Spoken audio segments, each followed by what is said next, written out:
আপনার এই ইন্ডাস্ট্রিতে পরিচিত হওয়ার কথা শুনছিলাম, বেতারের বাইরে আর কোথাও বিস্ফোরণ ঘটেছিল চেনা জানা জায়গায়, এরকম কোনো ব্যাপার আছে কিনা? বিটিভি বা ইটিভি যখন টেলিভিশন ইন্ডাস্ট্রি আমি আপনাকে বলি, আমার উত্থানটা হলো কারণ ঢাকা শহরে আমি আস্তে আস্তে জায়গা করে নিলাম কীভাবে শোনেন। আমি যখন রেডিও ম্যাগাজিন করলাম, বিজ্ঞাপন করছি, সব কিছু করছি, তখন আমার ইটিভি চালু হলো এখানে। আমি পাশাপাশি একটা বেসরকারি প্রতিষ্ঠানে চাকরি করতাম। আচ্ছা। আর চিন্তা করতাম যে হ্যাঁ ইটিভিতে কাজ করা যায় কিনা। তখন ইটিভিতে চিফ অ্যাডভাইজার নাকি হেড অফ প্রোগ্রাম ছিলেন হচ্ছে নওয়াজ আলী খান। আমি একদিকে মনে বনানীতে অফিস ছিল, ইলেকট্রা হাউস সম্ভবত ওইখানে। আমি গেলাম যে আমি একটু আপনাদের এখানে ভয়েস দিই। তখন তো ডাবিংয়ের কাজ প্রচুর হতো, তো Toyota world of wild life, তারপর আরও কিছু বেশি অনুষ্ঠান হতো। তা আমি ওইটা করার জন্য আগ্রহ দেখালাম। তা বললেন কি যে নওয়াজ আলী খান সাহেব বললেন কি যে আমি তো আপনার কণ্ঠ, আমি একজন আপনার ফ্যান। তাই নাকি? দারুণ মিলে গেল। হ্যাঁ, তো বললেন কি যে তা আপনি এক কাজ করেন, আমাদের এখানে এই দায়িত্বে আছে রাশিদা খান বানু, উনি ওনার সঙ্গে আপনি দেখা করেন, আমি ফোন করে বলে দিচ্ছি, আপনি আমি বলে দিই আপনার কী করেন।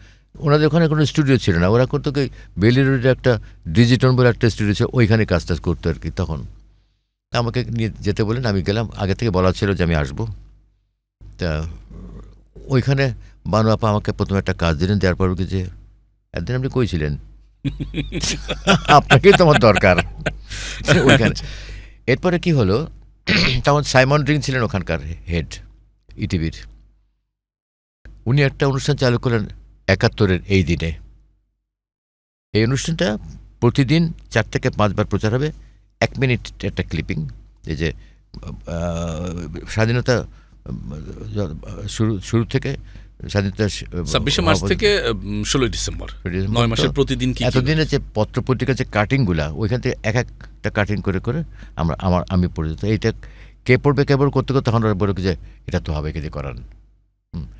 ওই যে ঢুকে গেলাম ইটিভির মাধ্যমে আল্লাহ রহমতে। তখন ওইটা প্রডিউসার ছিল ফয়সাল মাহমুদ নামে একটা ছেলে, খুব ভালো প্রডিউসার ছিল। ওই আমাকে নিল।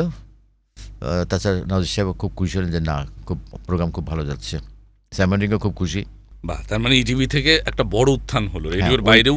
ওইটা ব্যাপার হচ্ছে ওই প্রতিদিন মানুষ যদি ৩ বা ৪ বার শোনে, এখন বিভিন্ন অ্যাডভার্টাইজমেন্ট ফার্ম ওরা শুনে আরে এরকম দরকার। ওইখান থেকেই কিন্তু আমার উঠে পড়লাম আর কি। আমার আর পিছনে ফিরে তাকাতে হয়নি তারপরে।